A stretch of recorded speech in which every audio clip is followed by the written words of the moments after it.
আরে ভাই 17টা বছর এদের যন্ত্রণায় পাগল হয়ে গেছি, পরিবার পরিজন সহ অশান্তিতে ভুগেছি, অসুস্থ হয়ে পড়েছি, অকালে বৃদ্ধ হয়ে গেছি।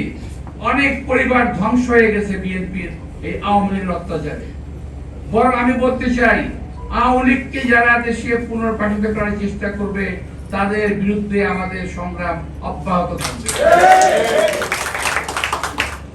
এই দেশে আওয়ামী লীগের অবস্থান থাকতে পারে না এবং আওয়ামী লীগের হাসিনা সহ আওয়ামী লীগের সমস্ত নেতা কর্মী প্রশাসনের ব্যক্তিবর্গ তাদের সকলের বিচার হতে হবে।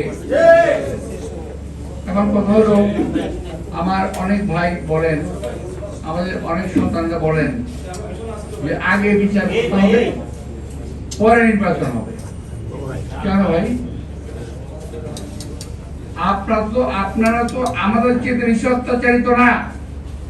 যদি বলেন 5ই আগস্টের কথা যদি বলেন, আরে ভাই 5ই আগস্টে এখন তো বলতে গেলে তো আপনার ভালো লাগবে না, আচ্ছা বলতে চাই না। 5ই আগস্টের আগে 14 আগস্ট 5ই আগস্ট আমাদের মনে আছে না? আমি তো নিজে রাজপথে ছিলাম ভাই, আমি নিজে কাকরাইলের মোড়ে ছিলাম, টিয়ার সেলের মুখে ছিলাম, তো হেলিকপ্টার উপর দিয়ে ঘুরতেছে ছিলাম, তো ওখানে আমি নিজে ছিলাম। তো এখন আমাদের 462 জন ছেলে 462 জন ছেলে মারা গেল, 30,000 মতো আহত হলো, আমাদের কোনো অবদান নাই।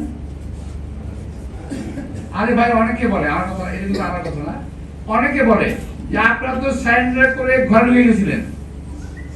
যদি প্রাইভেট বিশ্ববিদ্যালয়ের ছেলেরা না বেরোতো, যদি ইসলামী ছাত্র শিবির কিংবা বিএনপি না বেরোতো, যদি ছাত্রদল না বেরোতো, তাহলে কি অবস্থা দাঁড়াতো?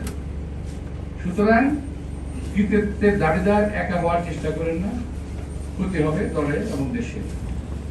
কিভাবে দেশে হতে হবে? আমার দেশটা এখন একটা খুব খারাপ অবস্থায় আছে। আমাদের দেশের জনগণের, জাতির, দলের প্রত্যেকটা মানুষের ঐক্যবদ্ধ হওয়ার প্রয়োজন রয়েছে। যদি বাংলাদেশের জনগণকে বিভক্ত করা যায়, এই দেশকে আবারও ভারতীয় আধিপত্যবাদের হাতে চলে যেতে হবে। সুতরাং